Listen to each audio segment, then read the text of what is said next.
बहुत बारी ऐसा होता है कि हमें पता होता है कि हमें क्या करना है, हमें कुछ काम करना है, हमें किसी प्रोजेक्ट पे काम करना है, हमें किसी प्रेजेंटेशन पे वर्क करना है, हमें किसी चैप्टर्स के नोट्स को तैयार करना है, बट हमारा मन ही नहीं होता। हमें पता होता है बट फिर भी हमें ऐसा लगता है कि हम थोड़े थोड़े स्टक हो गए हैं। हमें ऐसा लगता है कि अभी नहीं, या इसे कुछ देर बाद, इससे पहले कुछ और काम कर ले तो, या फिर कुछ और करने का मन कर रहा है।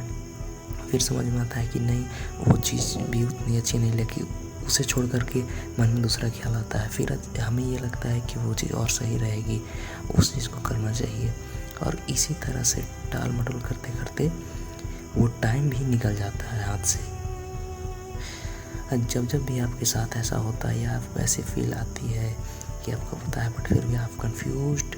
नज़र आते हो, फिर भी आप अपने आप को कंफ्यूज्ड पाते हो कि मैं एग्जीक्यूशन क्यों नहीं कर पा रहा हूँ,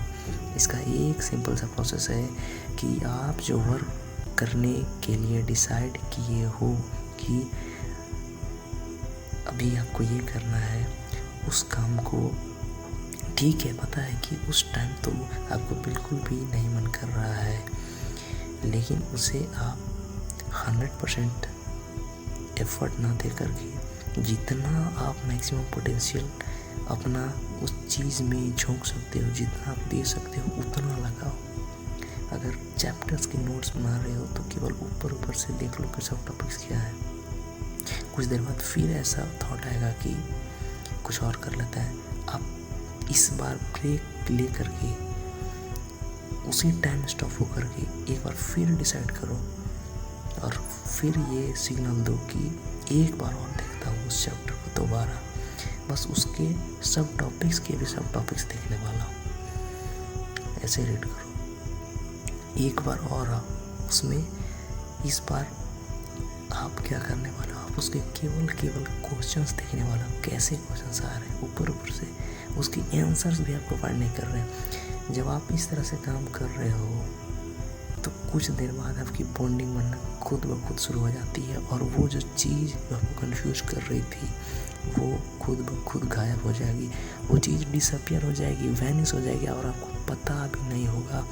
कि वो चीज़ वैनिश हो गई है। इसी तरह से तो आप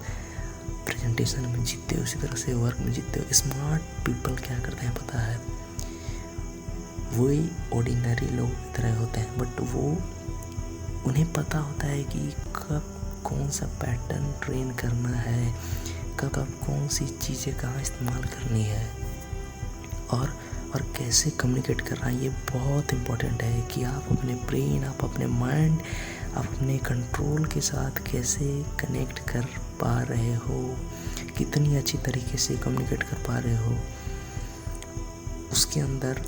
कैसे नया पैटर्न बना रहे हो, और जो पैटर्न बन रहा है उसे समझ करके पुराने पैटर्न को तोड़ करके नए पैटर्न में कैसे कन्वर्ट कर रहे हो, ये तरीका होता है। और जब आप इस चीज़ को जान जाओगे तब आप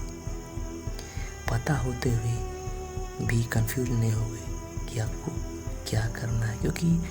एक बार जब आपको पैटर्न समझ में आ गया तो फिर आपके पास कोई एक्सक्यूज़ ही नहीं बचेगा कि आपको वो चीज़ क्यों नहीं करनी चाहिए।